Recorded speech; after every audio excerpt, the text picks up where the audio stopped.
I heard a story about a man who had participated in an incredibly horrific and violent crime.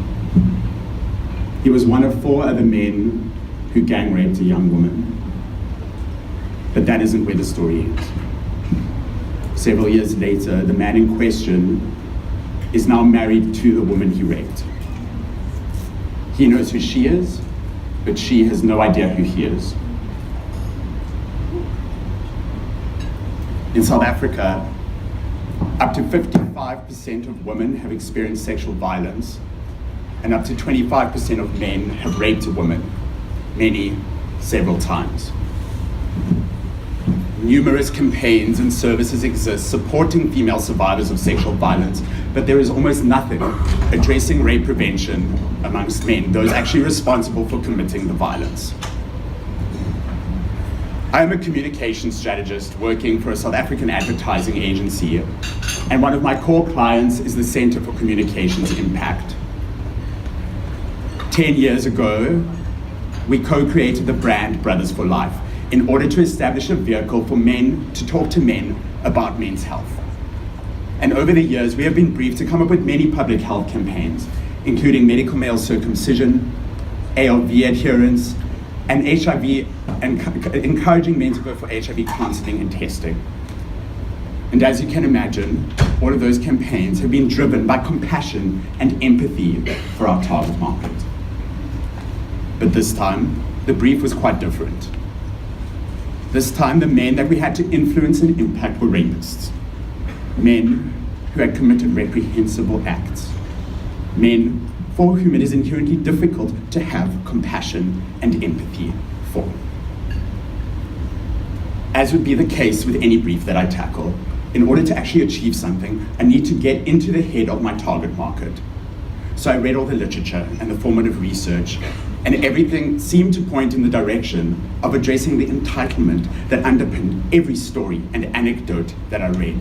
She wore a short skirt, I bought her a drink, I told her I loved her, she's my wife, and the list goes on and on. Finding a way to dismantle all of these excuses, in my mind, seemed to be the best way forward. And a slogan like, "She's not yours," started rolling around in my mind. But my gut told me there was something missing.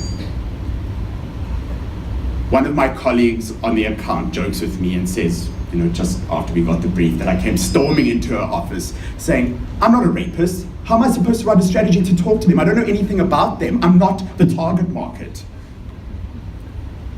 Unknowingly, those words triggered one of the most difficult strategic journeys of my career. Through contacts of my client, we found rapists for me to interview. Not behind bars, not under escort, face to face. Just me and them in a house in a township in northern Johannesburg. During my research, I heard many horrific stories, including the one I told at the beginning of this talk. And when my interviews were over, I was left with this incredibly uncomfortable feeling, but not for all the reasons you might expect. After talking to these men, my actual target market, the campaign I initially wanted to put out, the run around entitlement, suddenly didn't sit right with me anymore. Suddenly, these men who I had judged, had animosity, anger, and even hatred towards, were just people. They had committed disgusting and unforgivable acts of violence and most certainly belong in jail, but they were still just people. A "She's Not Yours" campaign might make everyone in our boardroom ivory tower feel better. It's empowering, it's galvanizing, and it's putting these reprehensible men in their place. But I realized that there was no way that these men, our actual target market, would even listen to, let alone respond to that campaign. It occurred to me that it is far easier to judge, have animosity, anger, and even hate. But if we were going to influence the men that we wanted to impact with this campaign, we were going to have to do something far, far more difficult. Wagging a finger at them wasn't going to work. We were going to have to open a door. the very scary door, the door to compassion and empathy. Men for whom it is inherently difficult to have compassion and empathy for. Together, we committed to opening that door. I had a very limited sample of men, so together with an expert in the field, as well as the literature and the formative research, we explored a theory. Firstly, we acknowledge that these men do not just appear out of thin air. There is a petri dish of factors that has contributed to them being where they are today. Everything from their own abuse, to gang influence, to witnessing abuse from an early age, and a host of other factors, all often exacerbated by extreme poverty. Secondly, we identified that most first acts of rape occur during early adolescence, a time where young boys are incredibly vulnerable and susceptible. They then enter what we have come to call the adolescent fog, a fog of hormones and peer pressure and that petri dish of factors from their childhood, all inducing an almost drug-like coma that makes it incredibly difficult for any message to get in. The fog lasts up until about their mid-20s, and it is during that age bracket that the majority of rapists commit the most rapes. Third, we acknowledge that not all rapists follow the same psychological patterns. There are many who we will never reach, no matter what communication we put out there. That is just a fact. However, there are some who demonstrate remorse, regret for the acts that they committed during the adolescent fog. I want to come back to the story about the man who married the woman he raped. It's twisted. Most people in this room will never understand it, and you don't have to. But for me, to come up with a strategy to impact rapists, him marrying her was a pivotal piece of information. And as twisted as it was remorse, regret for what he had done to her. Not all rapists, but these men, the remorseful ones, wish that they could take their actions back. They obviously can't, and even their remorse does not mean that they shouldn't be incarcerated. However, the remorse is there.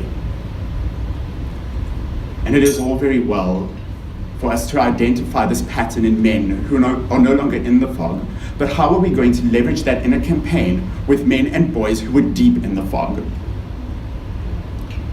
Our key insight was that those men who did eventually demonstrate remorse were once in the fog themselves.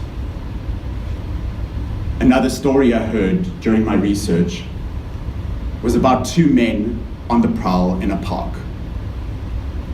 They came across a couple and decided to rob them. The couple had nothing worth stealing, so instead they wanted to rape the woman. Her boyfriend pleaded with them, saying, "Please don't, she has a 2-month-old baby at home." One of the men had a sister who also had a 2-month-old baby at home. That sudden flash of recognition and that link cut straight through the fog, and he ran away, letting the woman go. All of this helped us to construct our hypothesis, which is that if there are men after the fog who are demonstrating this regret and remorse, that means that there must be men and boys in the fog who have a nugget of conscience that will then one day turn into that remorse. And that is what we wanted to tap into. And if we could reach just one of them, we would have achieved something. The problem is, the very nature of the fog makes it incredibly difficult to reach those who are stuck in it. So whatever we did was going to have to cut through somehow. Our strategy was to stop blaming them, as so many campaigns have done before. Instead, we tapped into our newfound compassion and empathy and put out a campaign that cut through the fog and rather encouraged them to seek help. Baba ngiyacela wehlisa umsindo uzovusa uthemba. I'm the head of this house. You didn't choose to be brought up in an abusive home. Sexy lady! Hey, no one says no. You didn't choose to grow up around men who harassed women.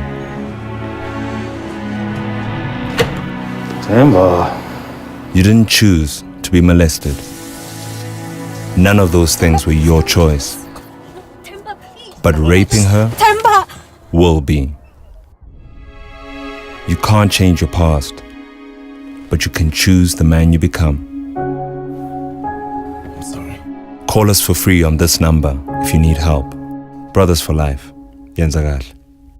Up to 55% of women have experienced sexual violence, and up to 25% of men have raped women, several times. What impact could an advertising campaign possibly have on this crisis? The answer to that question is another question. What does success look like? In my mind, if we could reach just one boy who would go on never to commit a rape, or one rapist who would go on to rape just one less woman, we would have achieved something. During the 2 months our campaign was on air, we received at our call center over 500 calls from men asking for help to stop being the men that they are. And while our campaign has had an immediate impact, it is our hope that we can also influence similar campaigns going forward. And no matter what the field, encourage everyone to be brave enough to find compassion and empathy for men and people for whom it may be inherently difficult to find compassion and empathy for.